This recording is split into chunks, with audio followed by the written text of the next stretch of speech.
આરોપીનું નામ પિયુષ જ્ઞાનેન્દ્ર શર્મા છે। આરોપી મુખ્ય પાલઘર, મહારાષ્ટ્રના પાલઘરનો રહેવાસી છે અને ત્યાંથી સ્પેશિયલ ગાડી ભાડે કરીને અહીંયા આવતો હતો। છેલ્લા 1 મહિનામાં એણે વલસાડ જિલ્લાના વાપી વિસ્તારને ટાર્ગેટ કર્યો છે। અત્યારે હાલ એની પૂછપરછ કરતા એ અલગ અલગ 2 દિવસોમાં અહીંયા આવીને આ પ્રકારની એની કામગીરી કરી છે। એની મોડસ ઓપરેન્ડીની વાત કરીએ તો એ સાદા કપડામાં બેંકના કસ્ટમર તરીકે બેંકમાં હાજર રહેતો હતો અને જે ક્લાયન્ટ, જે બેંકના કસ્ટમર્સ જે ડ્રોપબોક્સમાં ચેક નાખવા આવતા હોય છે એની પર વોચ રાખતો હતો।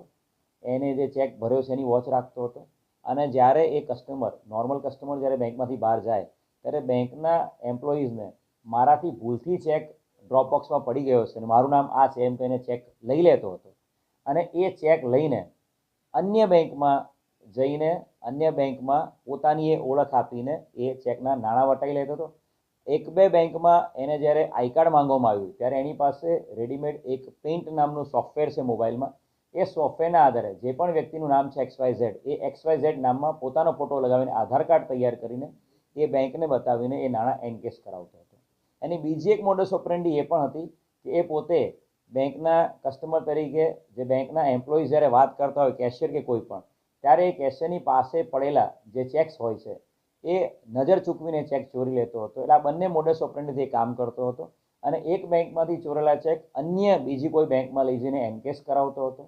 અત્યારે જ્યારે એને પકડવામાં આવ્યો છે ત્યારે એની પાસેથી ટોટલ 1,02,700 રૂપિયા રોકડા મળેલા છે અને ગઈ તારીખ 7મી ઓગસ્ટના રોજ જે બેંક ઓફ બરોડાના ચેક ચોરી કરીને જે પૈસા એનકેશ કરાવ્યા હતા 4 લાખથી વધુ કિંમત, એ પૈસાના એણે પોતે 2 સોનાના સિક્કા ખરીદેલા છે।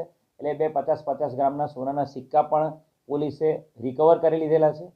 આરોપીની પૂછપરછ કરતા ભરૂચના એ ડિવિઝન પોલીસ વિસ્તારમાં પણ એણે સેમ પ્રકારનો ગુનો 2024માં ચાલુ વર્ષે જ એણે કરેલો છે ગયા મહિને અને એ ગુનો પણ આરોપીએ કબૂલાત કરી છે અને ત્યાં ભરૂચ સિટી એ ડિવિઝન પોલીસ સ્ટેશનમાં બેંક જોડે કન્ફર્મ કરતા આ જ વ્યક્તિએ બેંકમાં ચેક ચોરી કરીને પૈસા એનકેશ કરાવવાની હકીકત મળે છે।